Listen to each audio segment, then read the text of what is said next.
Summer. Oh. Okay.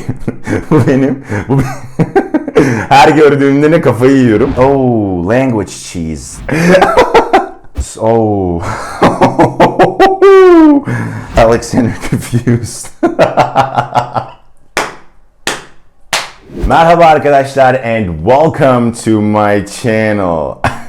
I'm back. It's been such a long time. Başlıktan da anladığınıza göre bu videoda sizlere yanlış İngilizce çeviriler göstereceğim. Daha doğrusu birlikte göreceğiz. Sizlere bana Instagram'dan İngilizceye yanlış çevrilmiş cümleler veya kelimeler atmanızı istedim. Siz de bana Instagram'dan attınız ve bunlara şimdi birlikte göz atacağız. Bu arada Instagram'dan henüz takip etmiyorsanız follow me there man. What are you gonna lose? It's Reşat adlı Instagram hesabımda sizleri bekliyorum. Şimdi videomuza geçmeden önce bu videonun sponsorundan bahsetmek istiyorum arkadaşlar. Biliyorsunuz ki ben her zaman bir dili öğrenmenin en önemli sütunlarından biri olan pratiği her zaman vurguluyorum. Pratik olmadan dil gelişmez, gelişmediği gibi geriler arkadaşlar. Bunun için çok güzel bir uygulamadan bahsedeceğim. Cambly arkadaşlar, İngilizcenizi geliştirebileceğiniz, pratik edebileceğiniz online bir platform. Bu platformda arkadaşlar ana dili İngilizce olan öğretmenlerle İngilizcenizi geliştirebilir, pratik edebilirsiniz. Sadece herhangi biri değil, gerçekten ana dili İngilizce olan insanlarla birlikte, bir programla birlikte İngilizcenizi pratik edebiliyorsunuz.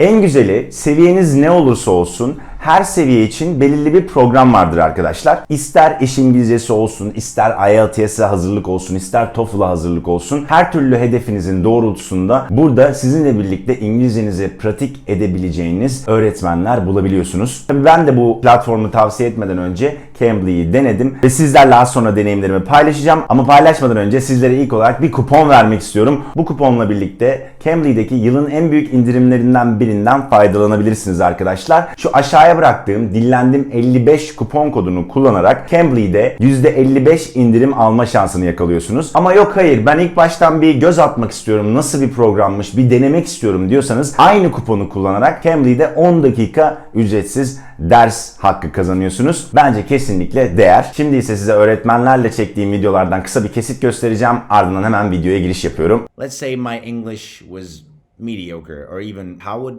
we be, practicing English here? What would you be doing with me? Depending on what I hear from your level and your goals too, Cambly has many different resources for their PowerPoints. So you can tell the audience what kind of a platform Cambly is so that they can, have an idea. Sure, yeah. So Cambly is mostly a platform for, there are some lessons on Cambly that are designed to help you to improve your English, but most of the people I speak to just want to have free talk or one-on-one conversation to just improve their spoken English. Okey, buradan tekrar Cambly'ye teşekkürler. Şimdi ise geçelim çevirilerimize arkadaşlar. Adana dürüme, Adana status. Urfa dürüme, Urfa status. Lamb shish status. Status ne alaka? Dürüm biliyorsunuz ki rap. Yani İngilizcesi de var tabii ki. Rap. Status. Gerçekten böyle bir dakika boyunca bakıyorum acaba status ne alaka diye, anca jeton düştü. Durum, yani durum. Gerçekten de yani what the hell? What the hell? Biz niye böyleyiz? Her birine yazmış bir de ya. Her birinde dürüm yazıyor. Her birine de status yazmış. Yani hiç kimi birine sormamış. Bir direkt mi Google Translate, ama yani bir de muhtemelen dürüm de yazmamıştır. Hani durum yazmıştır öyle. Yoksa Google Translate böyle bir hata yapacağını düşünmüyorum. Neyse. İnternet kablosuz wireless. 2L ile yazılmış wireless. 2S ile yazılacağına. Parça ve tam kontrol, ucuz telefon görüşmesi. Cheap telephone don't talk. Cheap telephone don't talk. Ucuz telefon konuşma.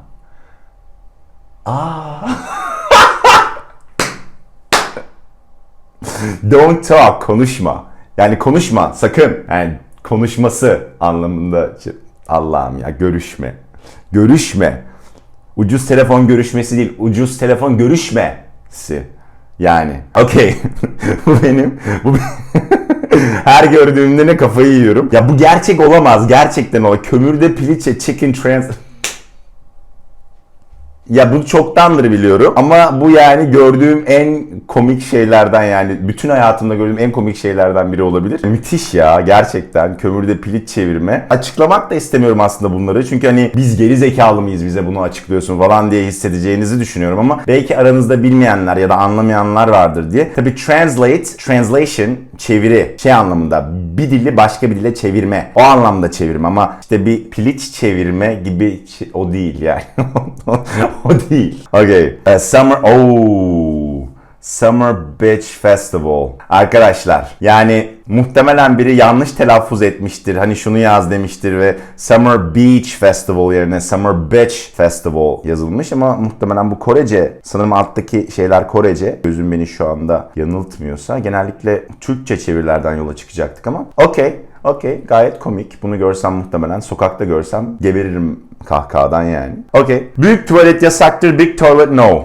Wow, that is really butchering the language. Big toilet no. Bu şey olayı, küçük büyük tuvalet olayı tabii hani çok bilinmeyebilir. Ama tabii ki de big toilet değil. No hiç değil ama ya İngiltere'de öyle mi bilmiyorum ama Amerika'da kesinlikle number one ve number two. Yani işte küçük tuvaletinize number one dersiniz. Büyük tuvaletinize de number two. Yeah, that's how you say it. Yani hani gerçekten de çiş ve kaka demek istemiyorsanız, instead of saying piss and shit or pee and poo, you can say number one and number two. That rhymed actually. I didn't. Instead of saying number one and number two, you can say pee or poo. That's good. I like that. Baklava gibi baklava yediniz mi? Bahadıroğlu. Organic baklava. Have you ever eat baklava?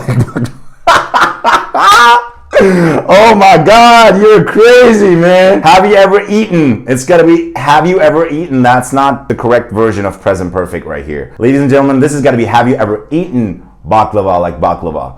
Yani hani, bak. Delireceğim. But have you ever eaten? Tamam, o eaten olsaydı kabul edecektim bunu. Çünkü hani have you ever eaten baklava? I mean like baklava? Like baklava? You know? That would be okay actually. Yani hani bunu çok da fazla yadırgamam. Oh my God. Oh, I love my husband. Yani tabii bu tişörtün genelinde ve adamın bunu giymesinde hiçbir problem yok. Yani yadırgadığımdan değil. Ama bu tipolojide kahvehanede batak oynayan bir adamın böyle bir tişört giymek istemediğini düşünüyorum. O yüzden bu reaksiyon. Yoksa hani husband'ı varsa da kolay gelsin.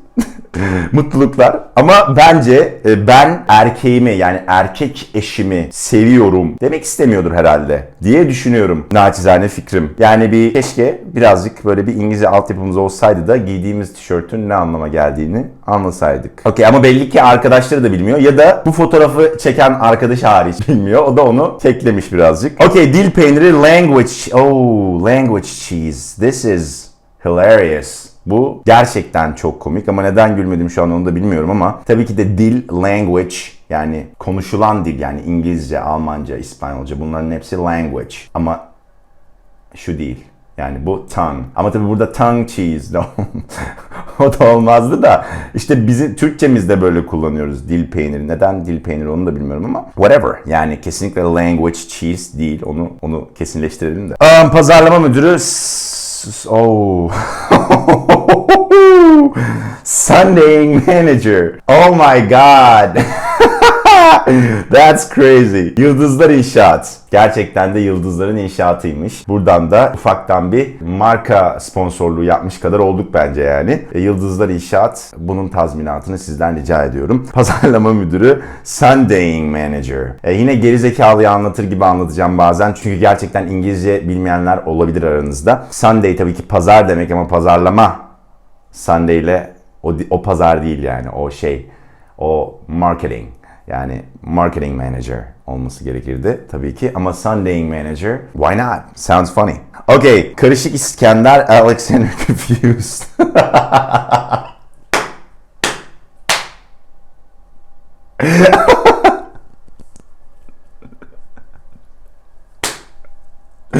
Burada abi olamaz böyle bir şey ya. Ya olamaz böyle bir şey ya.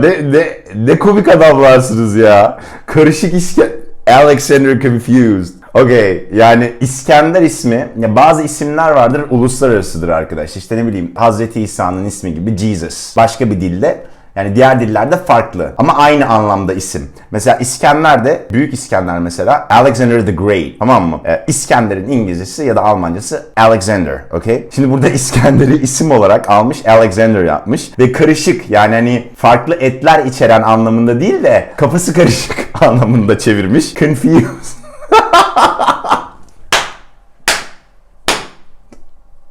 Büyük İskender'in kafası karıştı. Sandviç döner, rotating sandwich. Altında rotating sandwiches. Pilav üstü over rice. Eti bol İskender, very Alex. Ben onlara dikkat bile etmedim ya. Sadece kırmızı şeyin içinde. Porsiyon döner, return serving.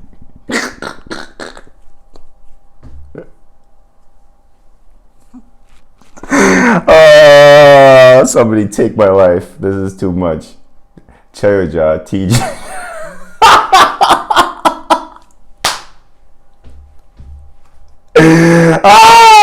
Öleceğim. Tamam dur Reşat. January. Okay. Kısa bir zat. Ocak, ay olarak January. Ama fırının üstünde olan ocak o değil. Okay. O başka bir şey. Kazandibi. Bottom of when. Oh. Bottom bir şeyin altı, yani alt kısım ya da altta olan bir şey. When de kazanmak anlamında ama kazan, yani bizim bu bahsettiğimiz kazan değil yani. Bu fiil olan kazanmak anlamında. Bottom of when, oh my god. Yani kazanmanın dibi. Yani sadece kazanmadık, kazanmanın dibi, yani bu anlamında bir şey olmuş sanki. No. Oralet ve Nest kafe. Nest kafe ne ya? Oralet ve Nest kafenin ayarını bilmeyen oralet moralet yapmasın. If you can't arrange the oralet or Nest, orada da Nest yazmış. Cafe, dosage, don't make oralet. Don't make oralet moralet. Şahanesin ya. Şahane. Oralet moralet yapmayın. Don't make oralet moralet. Okay. Merkez Döner Salonu returns to the...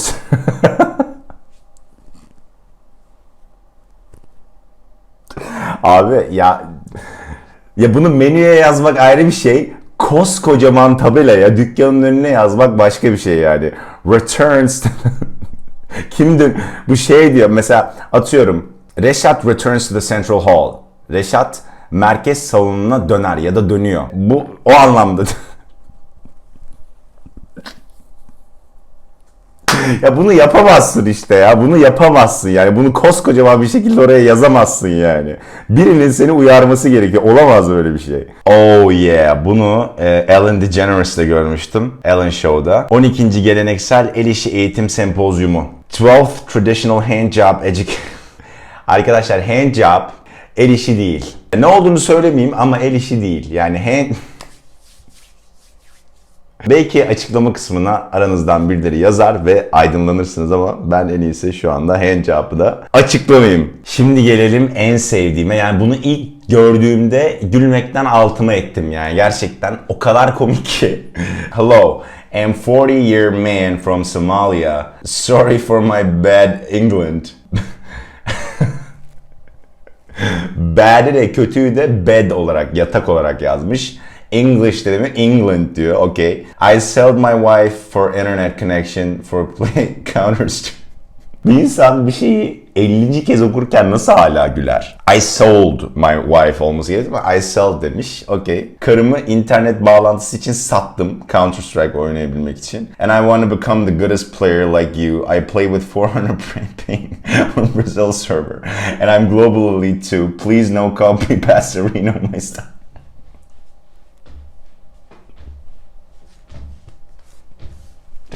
Copy Pastorino. Ya counter geçmişim olduğu için amazing yani, çok iyi.